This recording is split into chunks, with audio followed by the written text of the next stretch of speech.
অসমত পুনৰ চলিব ইডিৰ বৃহৎ অভিযান অসমৰ আইপিএল বেটিং গোচৰৰ তদন্ত কৰিব ইডিয়ে লগতে আয়কৰ বিভাগে এই মুহূৰ্তত দৰ্শকসকলক জনাব বিচাৰিছে এটা ডাঙৰ খবৰ অসমত পুনৰ চলিব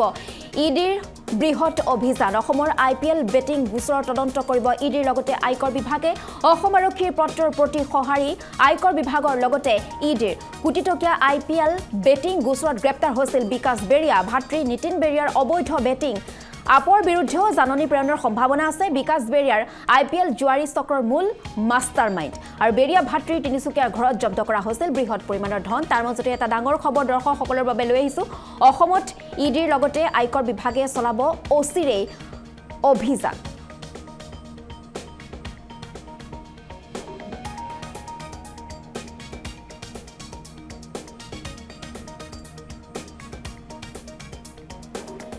আৰু অসমত পুনৰ চলিব ইডিৰ বৃহৎ অভিযান এই মুহূৰ্তত দৰ্শকসকলক জনাইছো আন এটা ডাঙৰ খবৰ অসমত পুনৰ ইডিয়ে অভিযান চলাব লগতে আয়কৰ বিভাগেও অভিযান চলাব অসমৰ আইপিএল বেটিং গোচৰৰ তদন্ত কৰিব ইডিৰ লগতে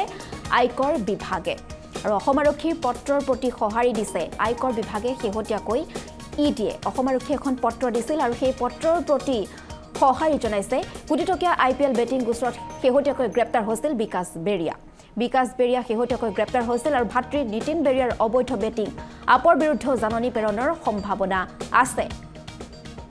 আৰু বিকাশ বেৰিয়া আইপিএল জুৱাৰী চক্ৰৰ হৈছে মূল মাষ্টাৰমাইণ্ড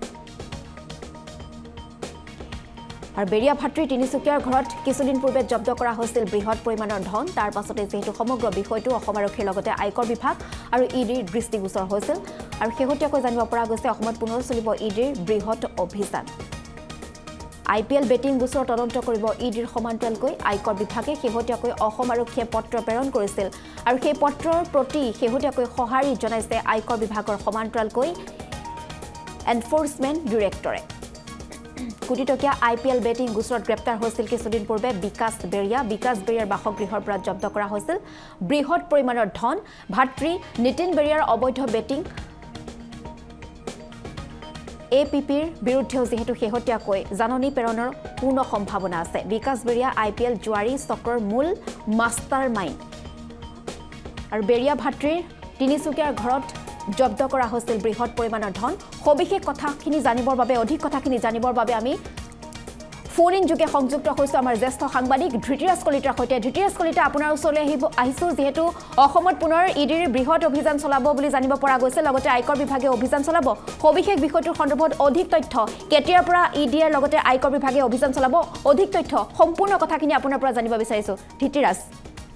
হয় মুন্মিত ইতিমধ্যে আইপিএলৰ বৃহৎ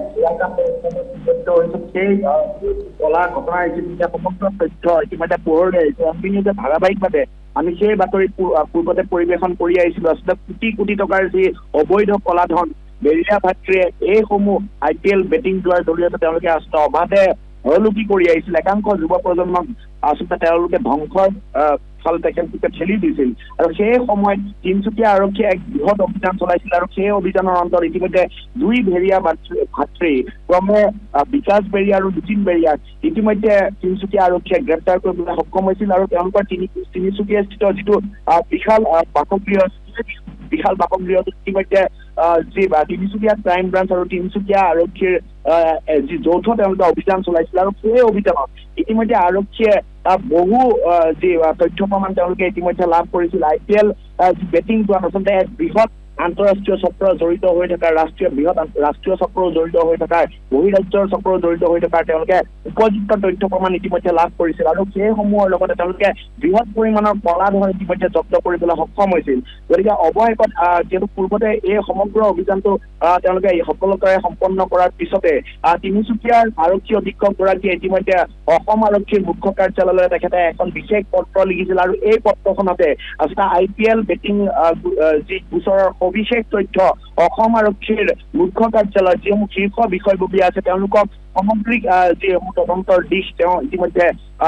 তেখেতে পত্ৰযোগে প্ৰেৰণ কৰিছিল আৰু তাৰ পিছতে অসম আৰক্ষীৰ মুখ্য কাৰ্যালয়ৰ তৰফৰ পৰাই হওক বা তিনিচুকীয়া যিগৰাকী এছপি আৰক্ষী অধীক্ষকগৰাকীৰ ফালৰ পৰা ইতিমধ্যে ইডি আৰু ইনকাম টেক্সলৈ তেওঁলোকে বিভাগীয় পত্ৰ লিখিছিল আৰু এই পত্ৰৰ জৰিয়তে তেওঁলোকে এক প্ৰকাৰ ইডি আৰু ইনকাম টেক্সক তেওঁলোকে এই সমগ্ৰ IPL বেটিং গোচৰটোৰ যি বহিৰাজ্য আৰু আন্তঃৰাষ্ট্ৰীয় যিসমূহ চক্ৰ জড়িত হোৱাৰ যিসমূহ এংগল তেওঁলোকে লাভ কৰিছিল সেইসমূহ এংগলৰ তেওঁলোকে তদন্তৰ বাবে তেওঁলোকে পত্ৰ লিখিছিল আৰু অৱশেষত মই পুনৰ কৈছো বৃহস্পতিবাৰে প্ৰায়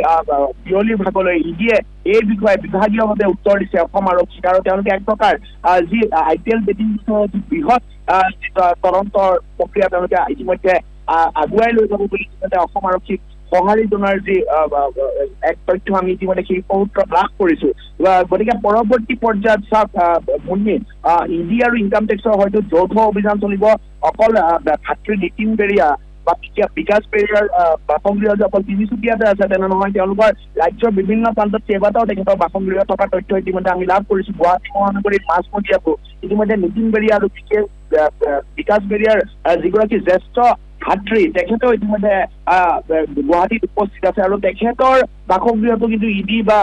ইনকাম টেক্সে যে অভিযান নচলাব তেনে কোনো সন্দেহ নাই আচলতে তেওঁৰ হয় এই মুহূৰ্তত আপোনাক ধন্যবাদ জ্ঞাপন কৰিছো ধৃতৰাজ কলিতা সবিশেষ কথাখিনি জনোৱাৰ বাবে পুনৰবাৰ দৰ্শকসকলক জনাব বিচাৰিম যে অসমত পুনৰ ইডিয়ে অভিযান চলাব ইডিৰ সমান্তৰালকৈ আয়কৰ বিভাগেও অভিযান চলাব বুলি জানিব পৰা গৈছে এটা এপ টাইগাৰ এপৰ বিৰুদ্ধেও শীঘ্ৰে জাননী প্ৰেৰণ কৰাৰ পূৰ্ণ সম্ভাৱনা আছে ইডিৰ